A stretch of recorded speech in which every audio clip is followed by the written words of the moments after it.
हर हर महादेव। नमस्कार। मेरे YouTube channel श्रद्धा में आप सभी लोगों का हार्दिक स्वागत है। उम्मीद करती हूँ कि आप सभी सुखी और स्वस्थ होंगे, भगवान की भक्ति में व्यस्त होंगे। आइए जानते हैं आज इस वीडियो के माध्यम से शिव महापुराण संहिता 2 के पंचम खंड के 23वें अध्याय के बारे में, जिसमें वृंदा का पतिव्रत भंग करने के बारे में बताया गया है। व्यास जी बोले, सनत कुमार जी, जब माता पार्वती की आज्ञा पाकर भगवान विष्णु सागर पुत्र जलंधर की नगरी को चले गए, तब फिर आगे क्या हुआ? उन्होंने वहां जाकर क्या किया? व्यास जी का प्रश्न सुनकर सनत कुमार जी मुस्कुराए और बोले, हे महर्षि, दैत्यराज जलंधर की नगरी में पहुंचकर श्री हरि विष्णु सोच में पड़ गए कि वे क्या करें। परंतु अगले ही पल उन्हें समझ में आ गया कि जैसे को तैसा। उन्होंने सोचा कि जिस प्रकार जलंधर ने छल शिव रूप धारण करके देवी पार्वती को छलने की कोशिश की थी, वे भी वहां जाकर उसकी पत्नी वृंदा का पतिव्रत धर्म भंग करेंगे। वे जानते थे कि जलंधर अपनी पत्नी के पतिव्रत धर्म से ही अभी तक बचा हुआ, इसलिए उसका पतिव्रत धर्म नष्ट करना जरूरी है। मन में यह विचार आते ही वे नगर के राज उद्यान में जाकर ठहर गए। दूसरी ओर दैत्यराज जलंधर की पतिव्रता पत्नी वृंदा अपने कक्ष में सो रही थी। भगवान श्री हरि विष्णु की माया के फलस्वरूप उसने सपने में देखा कि उसका पति निर्वस्त्र होकर, सिर पर तेल लगाकर और गले में काले रंग के फूलों की माला पहनकर भैंसे पर बैठा है और उसके चारों ओर हिंसक जीव जंतु उसको घेरे खड़े हैं। उस समय चारों ओर घोर अंधकार फैला हुआ था और वह दक्षिण दिशा की ओर बढ़ता जा रहा था। ऐसा सपना देखकर वह डर गई और उसकी आंख खुल गई। तभी उसने देखा कि सूर्य उदय हो रहा है, परंतु वह सूर्य अत्यंत कांतिहीन था और उसे सूर्य में एक छेद भी दिखाई दे रहा था। यह सब देखकर वृंदा का मन बहुत व्याकुल हो उठा और वह इधर उधर टहलने लगी। कभी छज्जे और अटारी पर चढ़ती तो कभी जमीन पर बैठ जाती, परंतु उसे चैन नहीं था।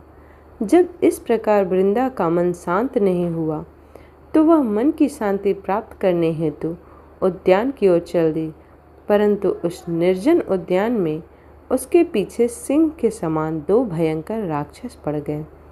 वृंदा उन्हें देखकर बहुत डर गई और अपने प्राणों की रक्षा करने के लिए वहां से भागने लगी। भागते हुए उसे सामने से आते हुए एक तपस्वी दिखाई दिए। भयभीत वृंदा उन मुनि से अपने जीवन की रक्षा करने के लिए प्रार्थना करने लगी। उन तपस्वी ने अपने कमंडल से जल निकालकर उन राक्षसों को ललकारते हुए उन पर जल छिड़क दिया। जल छिड़कते ही दोनों राक्षस वहां से भाग खड़े हुए।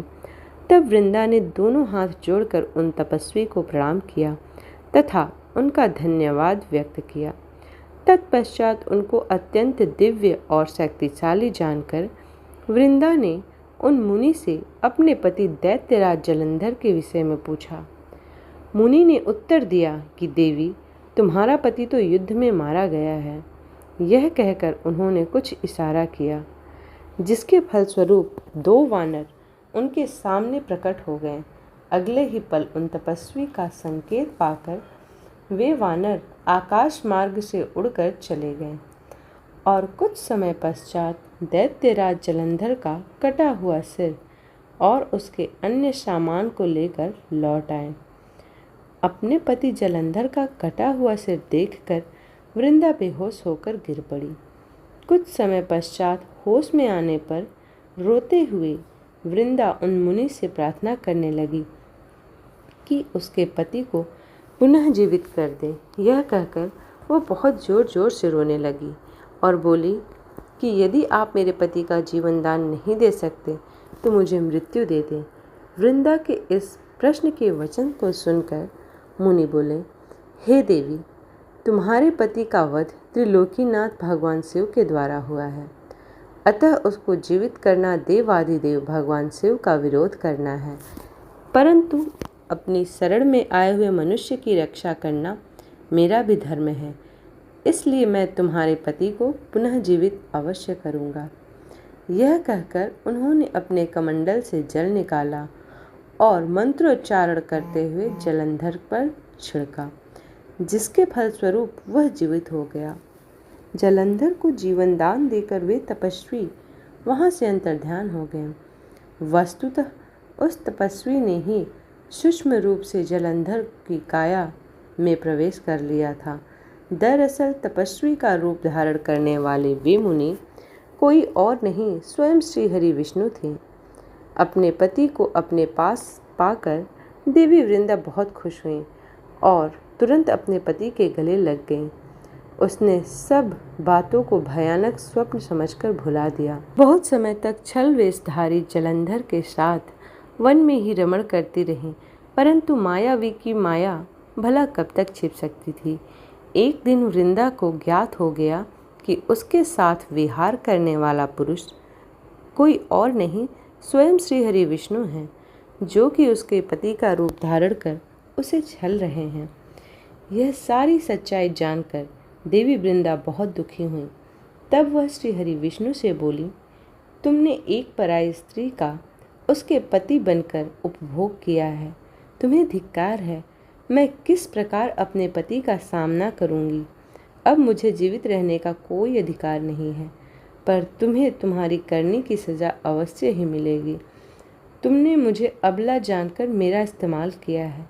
मैं तुम्हें शाप देती हूँ कि जिन राक्षसों से तुमने मुझे डराकर मेरा विश्वास जीता था, वे ही राक्षस तुम्हारी पत्नी का भी हरण करेंगे और तुम उसके वियोग में हर हर चारों ओर भटकोगे। तब यही वानर तुम्हारी सहायता करेंगे। मेरा अगला जन्म तुलसी के रूप में होगा और मेरी संजीवनी शक्ति ही मेरी पवित्रता का प्रमाण होगी। भगवान श्री हरि विष्णु को इस प्रकार का श्राप देकर असुर श्रेष्ठ जलंधर की पत्नी वृंदा ने अग्नि में प्रवेश कर लिया और उसमें अपने प्राणों की आहुति दे दी। उस अग्नि में से एक तेज प्रकट हुआ और वह जाकर देवी पार्वती में समा गया। इस प्रकार शिव महापुराण संहिता 2 के पंचम खंड का 24वां अध्याय समाप्त होता है। उम्मीद करती हूँ कि आज की वीडियो आप लोगों को पसंद आई हो। वीडियो पसंद आई हो तो वीडियो को लाइक करें, शेयर करें और चैनल को सब्सक्राइब करें। इसी प्रकार की भक्ति भाव से जुड़ी हुई वीडियोस को प्राप्त करने के लिए चैनल को सब्सक्राइब करना ना भूलें। मिलते हैं अगले अध्याय में, तब तक के लिए हर हर महादेव।